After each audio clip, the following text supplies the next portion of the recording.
سوال ہوا حضرت سے وما معرفت اللہ یا ابن رسول اللہ بے بی انتا و امی، آپ کے ماں باپ، آپ پر میرے ماں باپ قربان، اے فرزند رسول اللہ کی معرفت کیا ہے؟ فرمایا معرفت اہلا کل زمان بے امامہم، ہر شخص اپنے زمانے کے امام کو پہچان لے تو گویا اس نے اللہ کو پہچان۔ صلوات پڑھیں ذرا محمد و آل محمد۔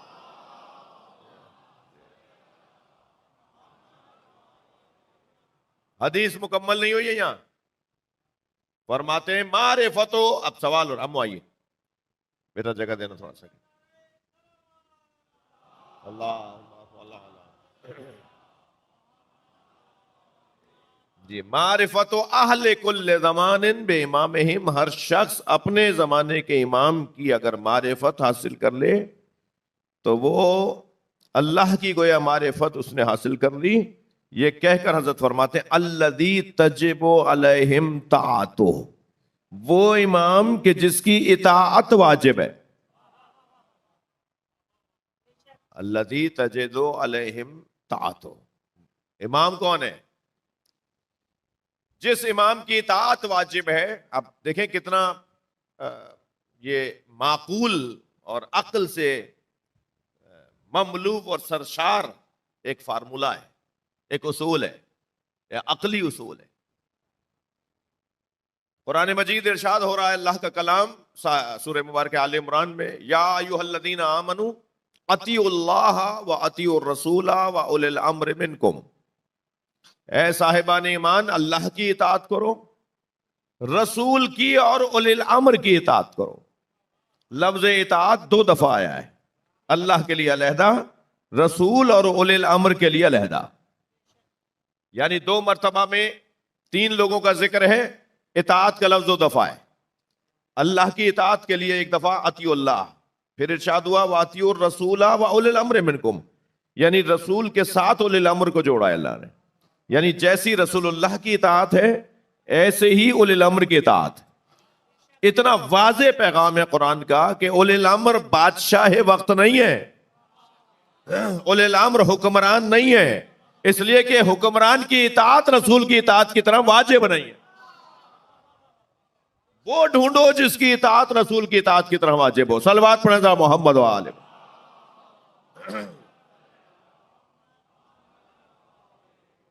الذی تجب علیہم طاعتہ، جس کی اطاعت ان کے اوپر واجب ہے۔ یہ اولی الامر کا معصوم ہونا اس آیت سے بھی ثابت ہے۔ عصمت ائمہ اہل بیت کے اوپر قرآن مجید میں 100 سے زیادہ آیتیں ہیں، صرف آیت تطہیر نہیں ہے، آیت تطہیر تو بہت سامنے کا پیغام ہے۔ انما یرید اللہ لیذھب عنکم الرجس اہل البیت ویطہرکم تطہیرا، یہ اللہم صل علی، یہ والی آیت تو سب سے روشن آیت ہے، بہت واضح آیت ہے نا۔ لیکن اس کے علاوہ بھی قرآن مجید میں اہل بیت کی، ائمہ کی اطاعت پر، عصمت پر جو آیات ہیں ان میں سے ایک آیت یہ ہے۔ کیسے؟ اس انداز سے اس کو لیا جائے گا کہ جس کی اطاعت واجب ہے اس کا معصوم ہونا ضروری ہے۔ لفظوں کو اور بدل کے کہتا ہوں، جس کی مطلق اطاعت واجب ہے، مطلق ہے نا یہاں، اطیعوا اللہ و اطیعوا الرسول و اولی الامر منکم، اللہ کی اطاعت کرو، رسول کی اور اولی الامر کی اطاعت کرو۔ تو رسول اللہ کی عصمت روشن ہے، واضح ہے، کوئی باحث ہی نہیں ہے، بات ہی نہیں ہے، مگر اولی الامر کا تذکرہ ہو رہا ہے۔ اب یہ کوئی ایسا وجود ہونا چاہیے، ایسا وجود ہونا چاہیے کہ جس کے ہاں گناہ کا گزر نہیں ہے، جو کر رہا ہو وہ حق اور سچ کر رہا ہو، جو بول رہا ہو وہ صحیح بول رہا ہو، ورنہ خلل لازم آئے گا، ورنہ عقل کی خلاف ورزی لازم آئے گی۔ ہمیں کیا معلوم کہ جس کی اطاعت کے لیے ہمیں کہہ دیا گیا ہے، واجب کر دی گئی ہے، وہ اس وقت کس کیفیت میں ہے، وہ اس وقت کس کیفیت میں ہے۔ اگر وہ معصوم نہیں ہوگا تو اس کی کیفیتیں بدلیں گی، کبھی وہ حالت گناہ میں ہوگا، کبھی حالت وہ غفلت میں ہوگا، کبھی حالت سہو میں ہوگا، کبھی حالت نسیان میں ہوگا، بھول کے کہہ دیا، غلطی سے کہہ دیا۔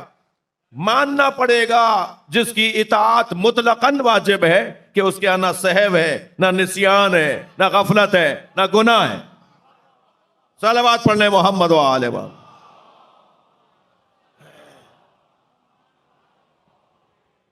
ماننا پڑے گا کہ اس کی اطاعت مطلقہ خود اس بات پر تقاضا کرتی ہے کہ وہ معصوم ہو. ورنہ کل قیامت میں یہ کہیں گے صاحب ہم نے تو ان کے کہنے پہ عمل کیا تھا، وہ کہیں گے کہ میں نے تو اللہ کی بات تھوڑی کی تھی، میں تو اس وقت غلطی پہ تھا معاذ اللہ. ایک قاعدے کے طور پہ بات کر رہا ہوں میں.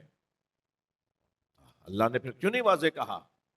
ہاں کیونکہ رسول اللہ کی اطاعت اور اللہ کی اطاعت میں فرق ہے. وہاں ایک ہی لفظ کے ساتھ تینوں کے لیے اطاعت کا لفظ نہیں آیا ہے، ایک ہی لفظ نہیں آیا ہے. اطیعوا اللہ و رسولہ و اولی الامر منکم نہیں آیا، کیونکہ اللہ کی اطاعت اور رسول اللہ کی اطاعت میں فرق ہے. کیسے فرق ہے؟ کیسے فرق ہے؟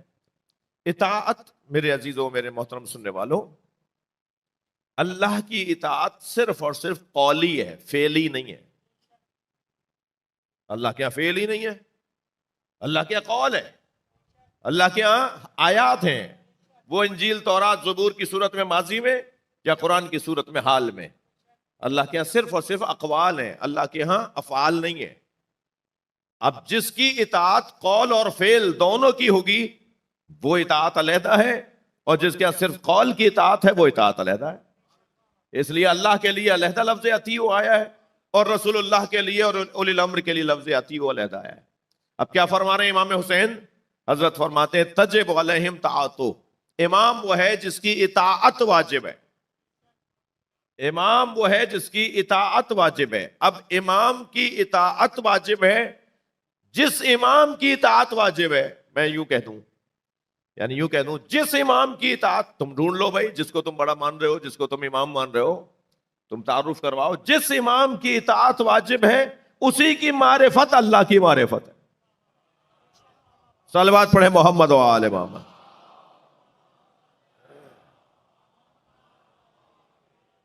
جی جی جی، اس کی شناخت، اب یعنی اس کا قول، اس کا فعل، اس کا علم، اس کی شجاعت، اس کی غیرت، اس کی عزت، اس کا شرف، اس کا حسن، اس کی شہرت، اس کی کرسی، یہ سب الہی ہیں، یہ سب وہاں سے ہیں، یہ سب اس کے دیے ہوئے ہیں.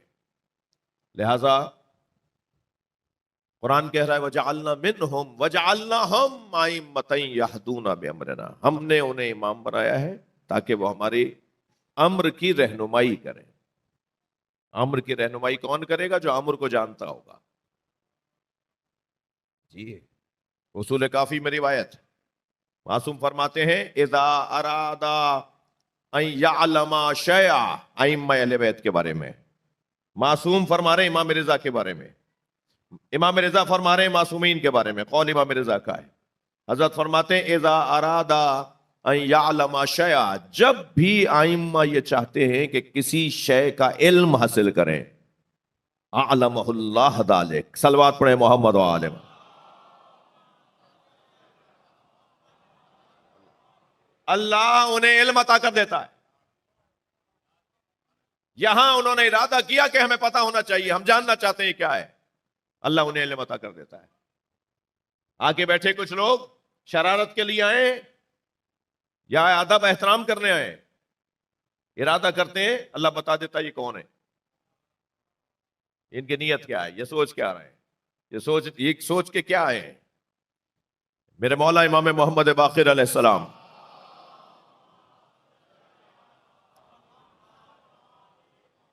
ان دنوں میں خاص طور پہ صاحب ازاں ہیں، یہ دن ان کے بابا کے دن ہیں. حضرت فرماتے ہیں، حضرت کے فرزند حضرت کے بارے میں نقل کرتے ہیں، یعنی امام جعفر صادق علیہ السلام کی روایت. اللہم صلی علی محمد و آل محمد، کہ کچھ لوگ میرے بابا کی خدمت میں آئے اور آ کر کہا کہ مولا ہم جاننا چاہتے ہیں کہ امام کی صفات کیا ہیں، امام کا حق ماموم پر کیا ہے، ماموم کا حق امام پر کیا ہے. تو حضرت نے فرمایا کہ امام کا حق تمہارے اوپر یہ ہے کہ جب اس کی خدمت میں جاؤ تو صرف اس کی بات کو سنو. ہاں کچھ لوگ اماموں کے پاس بھی آ کر، ائمہ کے پاس بھی آ کر اپنی باتیں کرتے ہیں. باتیں کرنے آئے وہاں پر. یہاں بھی باتیں کرو گے بیٹھ کے؟ یہ جگہ تو سننے کی جگہ ہے, یہ تو رہنمائی لینے کی جگہ ہے. حضرت فرماتے ہیں ان کا حق یہ ہے کہ جب ان کی خدمت میں جاؤ تو ان کے پیغامات کو, ان کی باتوں کو, ان کے احکامات کو, ان کی گفتگو کو کان لگا کر غور سے سنو, ان کی بات کو غور سے سنو. حضرت فرماتے ہیں کہ جب وہ کوئی حکم دے تو اس حکم پر عمل کرو, کسی چیز سے روکیں تو اس سے باز آ جاؤ. فرماتے ہیں کہ امام پر اپنے ماموم کا حق یہ ہے کہ امام ان کے مشکلات کو دور کرے, ان کی پریشانیوں کو دور کرے, ان کے علمی, ذہنی, فکری الجھنوں کو برطرف کرے, ان کی مادی, ان کی دنیاوی, ان کے بدن کی مشکلات کو اور رزق کو اور روزگار کے مسائل کو حل کرے, انہیں دشمن کے غضن سے بچائے, انہیں دشمن کے حملات سے آگاہ کرے, ان کی رہنمائی کرے, انہیں متوجہ کرے کہ کیا ہونے جا رہا ہے تمہارے خلاف. امام کا کام ماموم کے لیے ہے. پھر حضرت مسکرائے, حضرت نے فرمایا کہ اس کے چہرے کو دیکھنا عبادت ہے, امام کے چہرے کو دیکھنا عبادت ہے, ان کی محفل میں بیٹھنا عبادت ہے, ان کے احکامات پہ عمل کرنا عبادت ہے. یہ عبادت پروردگار ہے اگر تم نے ان کے کہنے پہ عمل کیا. پھر حضرت ایک لمحے کے لیے خاموش ہوئے اور حضرت نے ایک شخص کی طرف دیکھ کے فرمایا, کچھ سوچ رہے ہو, کچھ پوچھنا چاہتے ہو؟ اس نے کہا مولا میں یہ پوچھنا چاہ رہا ہوں, توجہ چاہوں گا. کہنے لگا مولا میں یہ پوچھنا چاہ رہا ہوں کہ کیا امام جانتے ہیں کہ کون ان کے شیعہ ہیں, کتنے شیعہ ہیں, یہ سامنے آنے والا ان کا شیعہ بھی ہے یا نہیں؟ حضرت نے فرمایا امام اپنے شیعوں کو بھی جانتے ہیں, شیعوں کے والد کو بھی جانتے ہیں, اس کے دادا کو بھی جانتے ہیں, اس کے حسب و نسب کو بھی جانتے ہیں, وہ کیا سوچ رہا ہے وہ بھی جانتے ہیں. تو نے کہا مولا یہ ممکن ہے؟ اب ظاہر ہے سارے بیٹھے ہوئے تو ایک جیسے نہیں ہے. اس نے کہا جی یہ ممکن ہے. حضرت نے فرمایا تم ابھی سب جو سوچ کر آئے ہو کہ مجھ سے سورہ مبارکہ ابراہیم کی اس آیت کی تفسیر پوچھو گے, وَشَجَرَةٍ طَيَّبَةً شَجَرَةً طَيَّبَةً شَجَرَةٍ طَيَّبَةٍ أَصْلُهَا ثَابِتٌ وَفَرْعُهَا فِي السَّمَاءِ تُؤْتِي أُكُلَهَا كُلَّ حِينٍ بِإِذْنِ رَبِّهَا. تم اس آیت کی تفسیر پوچھنے آئے تھے, یہ میں نے تمہارے دل کو دیکھ کے بتایا ہے, تمہارے ذہن کو دیکھ کے بتایا ہے. ائمہ اہل بیت, امام جعفر صادق علیہ السلام ارشاد فرماتے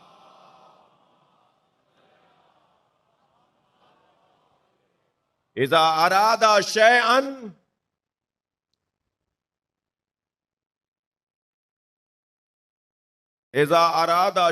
شاءوا. اللہ جس چیز کے بارے میں ارادہ کرتا ہے یہ اہل بیت, ائمہ اہل بیت بھی اسی کا ارادہ کرتے ہیں. وما تشاؤون الا ان یشاء اللہ کا یہی تو مطلب ہے. آپ نہیں چاہتے کچھ, وما تشاؤون, آپ نہیں چاہتے کچھ الا ان یشاء اللہ, آپ وہی چاہتے ہیں جو اللہ چاہتا ہے. لہذا معصوم فرماتے ہیں ان قلوب الائمۃ موردا لارادتہ. ائمہ کے قلب, ائمہ کے دل اللہ کے ارادے کے اترنے کی جگہ ہے. جہاں اللہ اپنا ارادہ رکھتا ہے نا, مورد, جہاں چیز اترے گی, رکھی جائے گی, وہ اللہ کے ارادوں کی جگہ ہے. ان کے ذریعے سے اللہ کے ارادے ظاہر ہوتے ہیں.